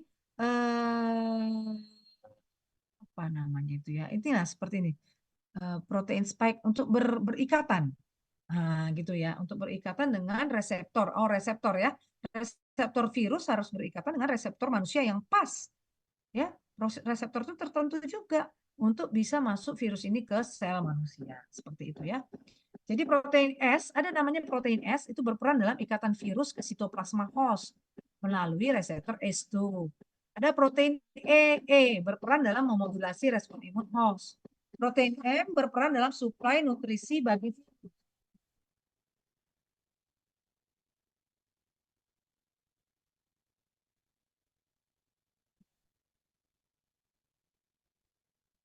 Dan protein M itu berperan dalam suplai nutrisi bagi virus. Jadi virus ini pun banyak ini di dalam-dalam ini fungsi-fungsinya ya. Dan ini gen-gennya nih RNA dari virus nih ya. Nah, yang terakhir memang kita varian Omicron lah ya. Nah, ini varian Omicron ini banyak mutasinya. Yang sangat banyak terutama pada protein S tadi. Nah, dasar dilakukannya teknik SGTF, adalah ini chain target failure ini untuk mendeteksi Omicron. Daya transmisi penularan Omicron itu lebih tinggi, tapi kelihatannya daya virulensi itu maksudnya dia lebih cepat menular daya transmisinya, tetapi kelihatannya virulensinya menurun. Apakah memang virulensi kumannya menurun ataukah karena kita sudah divaksin ya, seperti itu. Atau dua-duanya lah. Transmisinya bagaimana? Secara droplet dari manusia ke manusia. Ini kayaknya kalian udah tahu lah ini ya. Kalau nggak tahu ini wah berarti nggak dengerin nih selama ini cerita-cerita COVID ya di TV-TV, di medsos, atau menyentuh, berjabat tangan, menyentuh benda atau permukaan yang terdapat virus, ya. Lalu kita sentuh mulut, hidung atau mata sebelum mencuci tangan, atau pada prosedur khusus, misalnya bronkoskopi, intubasi, itu bisa terjadi penularan airborne atau kontaminasi feces, ya. Jadi pakailah masker. Walaupun memang sekarang tidak ada yang pakai masker, tetapi kalau saya tetap ke rumah sakit memakai masker. Ya. Karena bukan mau COVID aja, yang lain pun banyak, TB, ya banyak lah, kuman pseudomonas lah, apalah ya. Kuman-kuman lain banyak virus-virus, apalagi kita ke rumah sakit, apalagi kita koas, dokter ya. Saya rasa sih mulai dari sekarang kalau ke rumah sakit saya pakai masker saja. Patogenesisnya gimana? Tadi kuman itu spike protein tadi pada permukaan virus mengikat reseptor ACE2 inhibitor. Ini dia. Ini ACE2 reseptor dari manusia. Ini apa tadi? Spike protein. Berikatan dulu, berikatan. Setelah itu transmembrane serine protease tipe 2, TMPRSS2 itu menempel. Ini menempel nih, menempel dan kemudian memotong ACE2, reseptor ACE2. Pada proses ini proses protein S teraktivasi. Nah, protein S teraktivasi sehingga kalau ada protein S teraktivasi, reseptor S2-nya yang terpotong dan protein S yang aktif memfasilitasi virus. Masuklah, masuk. Nah, masuk ke mana? Ini virusnya masuk ke sel manusia. Gitu. Itu waktu pertama masuk dia. Masa inkubasinya rata-rata 5 hari, Delta 4 hari, Omikron 3 hari, makin cepat dulu Omikron tuh masa inkubasi. Masa inkubasi itu apa sih? Masa dari mulai masuk kuman sampai terjadinya gejala. Ya, nah, gitu dia. Itu masa inkubasi itu tetap bisa mencapai 14 hari. Jadi ada yang 14 hari ya, tapi dulu makin lama makin cepat memang. Lalu masa infeksius itu 1 sampai 2 hari sebelum gejala. Nah, kalau udah masuk kuman, lalu masa N1 infeksius lah. Ini infeksius. Inilah dia bersimptoms ya. Masa infeksius bisa lebih lama bergantung pada kondisi pasien. Makanya yang saya bilang, jagalah kondisimu. Jangan mempunyai komorbid apapun, usahakan tidak. Nah, obes termasuk hal yang diperhatikan untuk infeksi. Dulu pada COVID, obes itu banyak terinfeksi COVID dan lebih parah dan lebih tinggi kemungkinannya lebih parah dan mati. Seperti itu. Jadi dari sekarang lakukan yang bisa dilakukan, belum terlambat. Jangan kena DM, jangan obes, jangan hipertensi, jangan stroke, jangan itu. Itu kan sebenarnya bukan tiba-tiba aja loh orang stroke, seperti itu ya. Bukan tiba-tiba aja juga orang yang hipertensi. Itu penumpukan-penumpukan dari masa kanak-kanak, remaja, dan dewasa. Ya, sehingga kenapa rupanya? Emang kalau kalau aku hipertensi kenapa? Oh, pada COVID banyak kali dulu yang hipertensi yang kena COVID. Banyak kali komorbid hipertensi pada pasien COVID dulu. Seperti itu. Jadi jangan pikir bahwa penyakit non-communicable, penyakit tidak menular, tak ada hubungannya dengan penyakit menular. Ada, sangat ada. Jadi jagalah badannya dari sekarang, ya. Kemudian, apa ini? Kemudian lihat clinical manifestation. Udah tahu lah saya rasa ya, demam, batuk kering terutama lagi, fatigue, sputum productions, dyspnea, mialgia, nyeri otot loh ya. Oh, ini nyeri sekali ini ya. Fatigue-nya pun luar biasa. Ini buat yang merasakan ya, ada yang asimptomatis soalnya. Ya. Buat yang pernah COVID di sini tahu lah ini yang ada gejala COVID ya, diare, anosmia, nasal decongestion, apa, nausea, vomiting, nggak semua gejala ini adalah sama satu orang ya. Seperti itu. Jadi ada yang waktu inkubasi dia asimptomatik. Waktu symptomatic infection bersimptom lah dia. Lalu waktu hyperinflammation disinilah yang orang banyak mati itu. Jatuh dia ke kritikal. Dia nggak sembuh gitu loh, nggak recovery dia. Harusnya kan yang ini ya, recovery. Tapi dia jatuh ke kritikal. Dulu kalau pernah ingat ya, yang COVID-COVID yang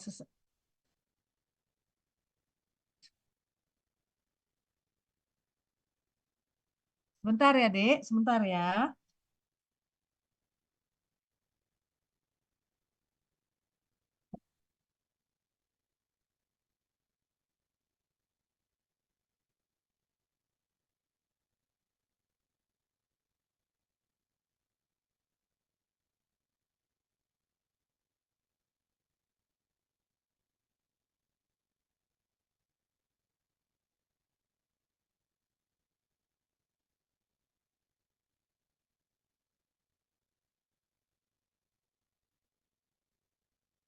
Nah, ya seperti ini.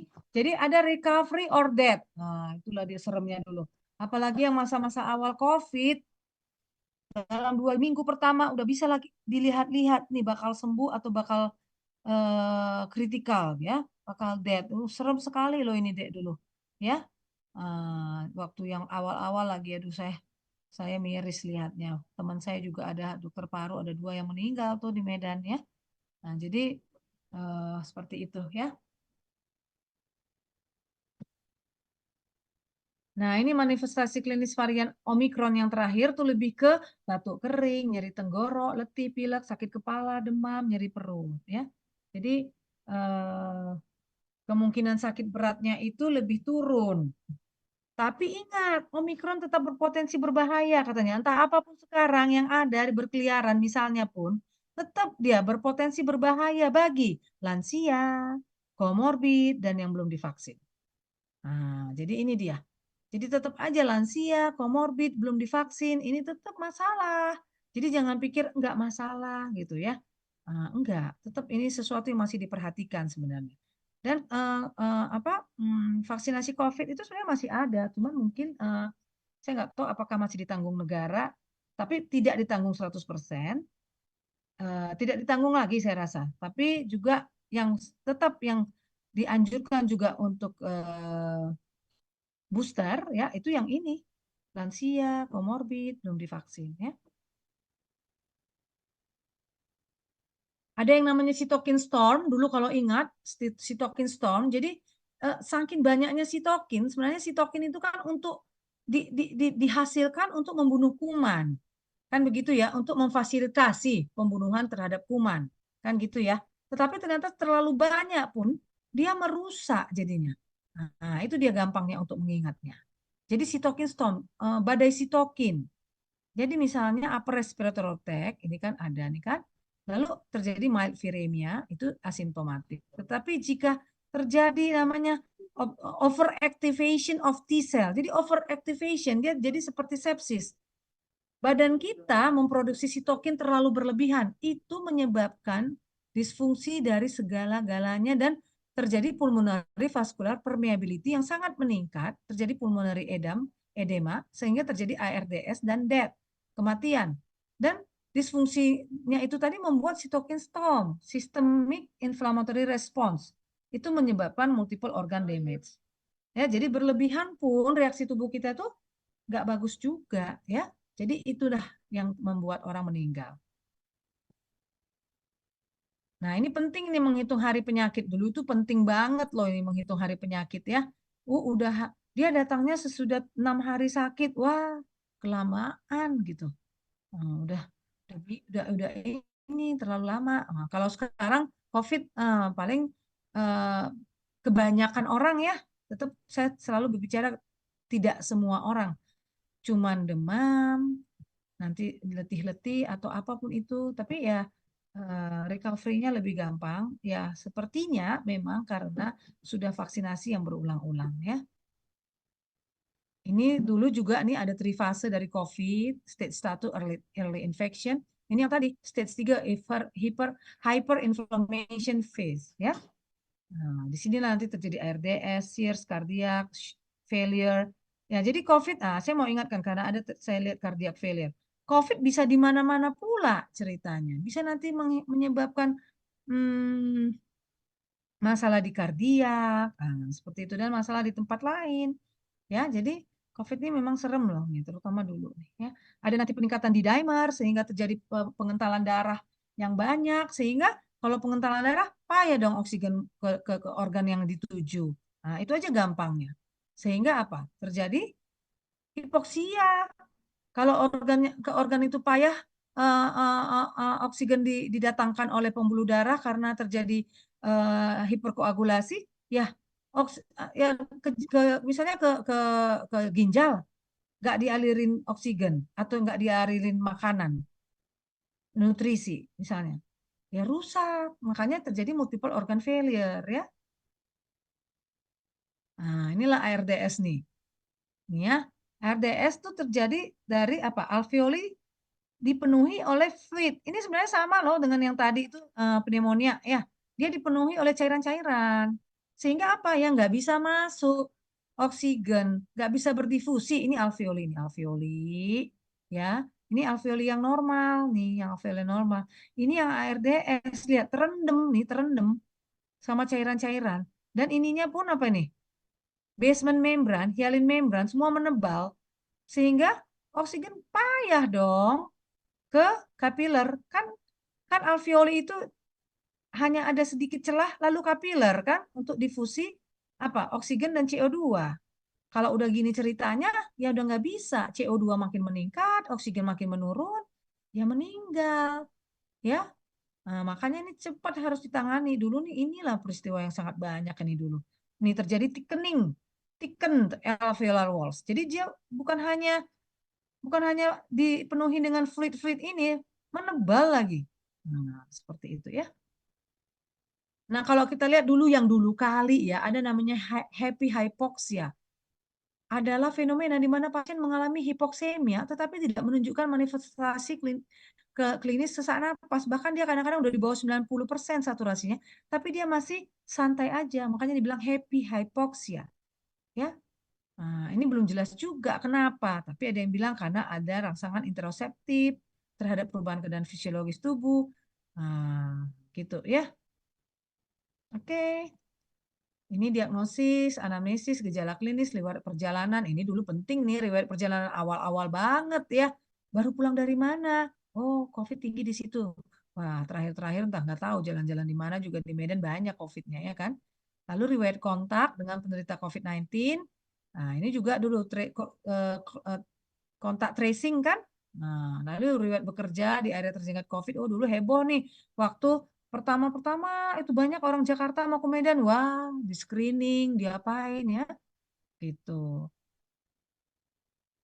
Kita rapid test antibody yaitu yang dulu-dulu ya. Sebenarnya sekarang apa? Swab PCR. Ya, itu sebenarnya diagnostiknya. CT scan dulu juga sering dilakukan untuk rumah-rumah sakit yang melakukan CT scan. Ya, seperti itu. Ini dia swab dulu ya, oronasofaring dan apa? Nasoorofaring ya. Nasoorofaring, sorry. Ya. Jadi tampilan radiologis mungkin sedikit. Nih, kalau kita CT scan ini namanya GGO. GGO itu apa ya kepanjangannya ya? Ground glass opacity. Ya, hampir lupa saya saking sudah lama tidak melihat-lihat COVID ya. Ground glass opacity nodular, ini dia. Kemudian ada yang ini juga ya. Ada yang crazy paving, ini crazy ya, pavingnya crazy ya. Septal thickening, ada septal thickening nih, septal thickening nih. Septalnya menebal dan biasanya bilateral. Ini ya. Oke. Oke, ini juga. Ini hari pertama, misalnya kan. Ini hari ketiga, makin nambah nih GGO-nya. Gram glass opacity nampak nih, Dek. Gram glass opacity. Harusnya CT scan paru itu semua hitam-hitam. Paling ada putih-putihnya dikit ini pembuluh darah nih.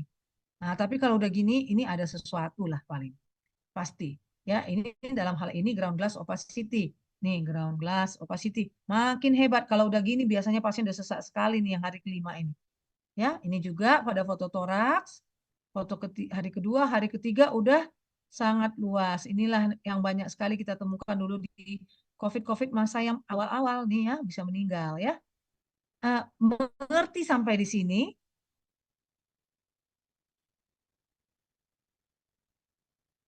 Ngerti ya. Nah, ini juga saya rasa D-dimer ini penting ya. Dia D-dimer itulah yang tadi yang faktor prokoagulasi yang mengentalkan pembuluh darah tadi.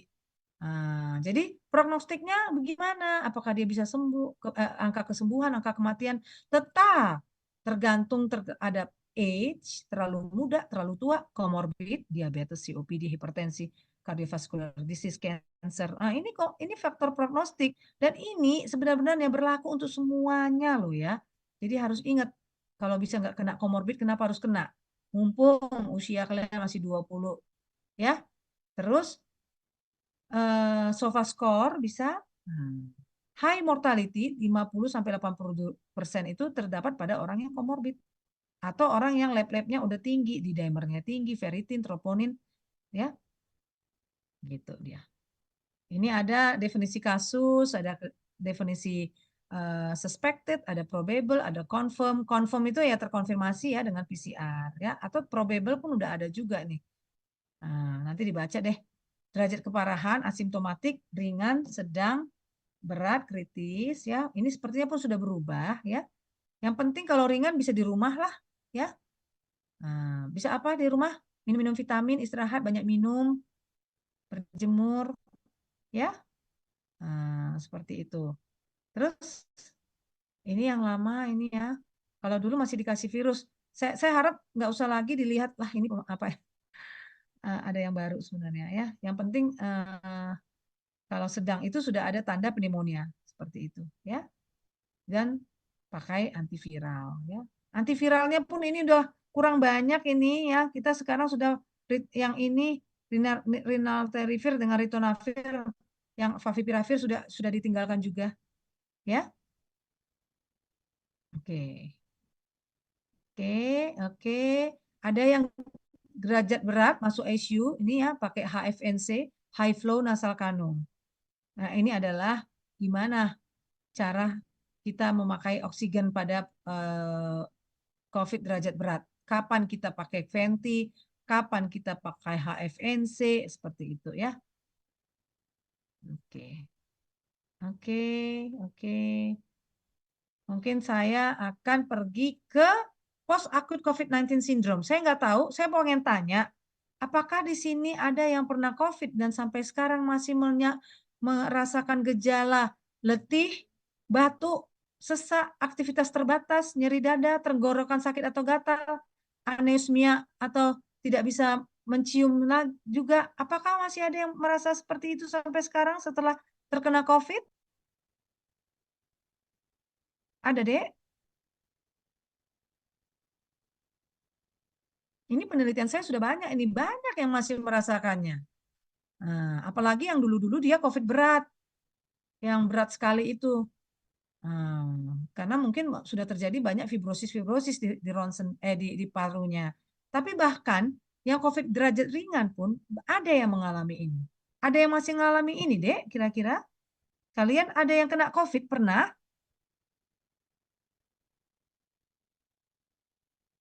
Ada, Dek?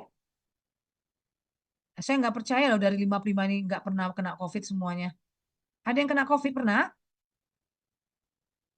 Nah, ini ngantuk atau nggak mau ngaku nih? Ada yang pernah kena COVID? Kalau nggak ada, syukur. Berarti aman. Tapi pernah bisa juga yang kena COVID itu masih merasakannya. Jadi ada yang namanya post akut COVID-19 syndrome, post akut. Nah, itu pasien pernah terkonfirmasi. Terdapat gejala atau gangguan paru dan pernafasan yang menetap lebih dari 4 minggu sejak awitan gejala COVID-19 sampai 12 minggu. Awitan itu gejala pertama. Ya. Nah, jadi menetap dia. Nah, ada lagi ini menetap di atas 3 bulan tetap ada gejalanya. Gitu. Ini banyak loh sekarang dan ini masalah loh sekarang. Ya, ini banyak. Jadi gejala long COVID itu survei oleh PDPI 2021 dan Davis 2021, gejala terbanyak adalah fatigue, kemudian batuk, nyeri otot, nyeri kepala, gangguan tidur, nyeri sendi. Rata-rata responden mengalami gejala di 9 sistem organ. Apa itu 9 sistem organnya? Coba kita lihat.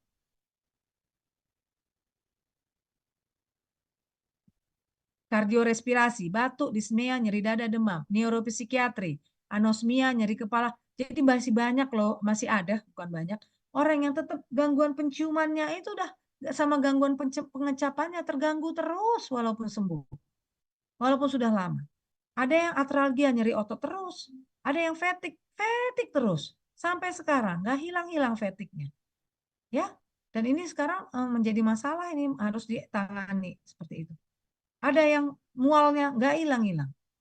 Ada yang apa namanya kelemahan otot nggak hilang-hilang. Depresi, ya kenapa jadi ya bisa lah orang nggak hilang-hilang gejalanya lama-lama depresi.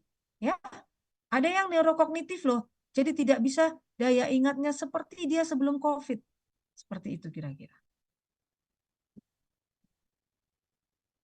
Nah, Durasinya itu biasanya memang cuma 1 sampai 2 bulan, tetapi beberapa dapat menetap sampai dengan 9 bulan.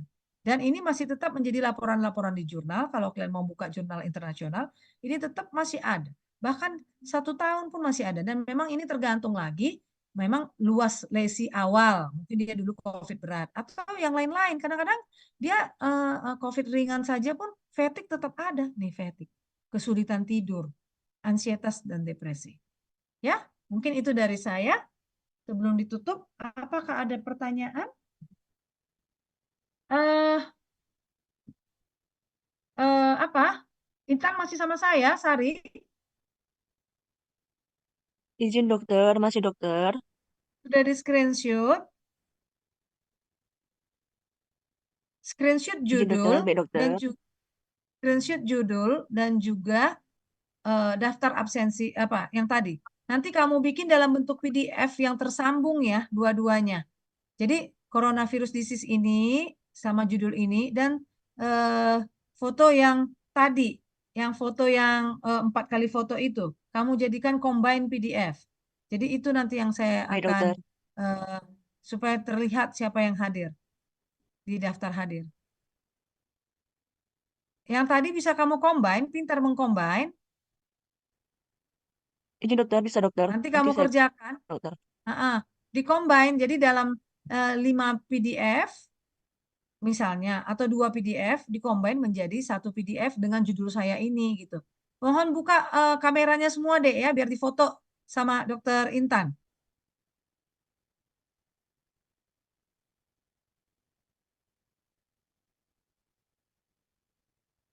Sambil-sambil jika ada yang mau bertanya silakan.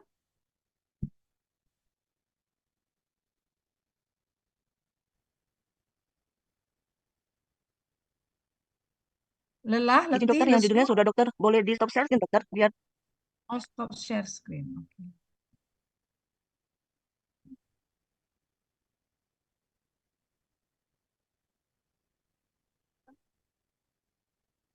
Jadi sekarang itu long COVID itu menjadi yang diperhatikan ya. Karena banyak yang pasien-pasien yang COVID dulu, wah sekarang lemes, capek, letih, tidak bisa tidur, insomnia, apapun itu. Ya, depresi, gangguan apa otot, gangguan kognitif ya. Dan itu pasti akan menjadi penelitian terus karena kalau dia menjadi yang permanen, wah berarti serem juga ya. Jadi memang, nah ini juga menjadi perhatian buat kita. Ke depannya kamu masih lama hidup loh, masih 20 umurnya kan. Aware lah. Janganlah nanti, cuman virus, bisa sembuh kok gitu ya. Pertama dia bisa mematikan, ingat. Yang kedua, kalian bisa menularkan ke orang tua atau ke kakek nenek. Itu kan usia tua, bisa mematikan. Yang ketiga, long COVID ini, serem loh. Ya, jadi udah sembuh tapi lemes terus, emang enak. Udah sembuh tapi pengecapan dan penciuman nggak sempurna atau pelupa atau lemah jadi depresi. Jadi lebih bagus apa? Sekali lagi mencegah, ya. Nah, yang kedua kalau nggak bisa mencegah dan sakit berobat cepat karena dulu banyak yang terlambat datang maka meninggal. Memang dulu juga meninggal kebanyakan udah datang nggak ada rumah sakit penuh. Itu juga sesuatu lah dulu itu. Itu horor lah buat saya kalau saya ingat. Ya, ada yang mau ditanya?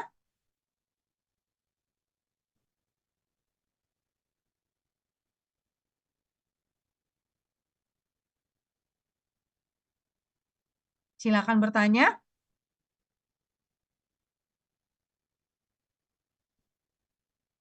Ini kelasnya nggak ada yang mau bertanya dari tadi.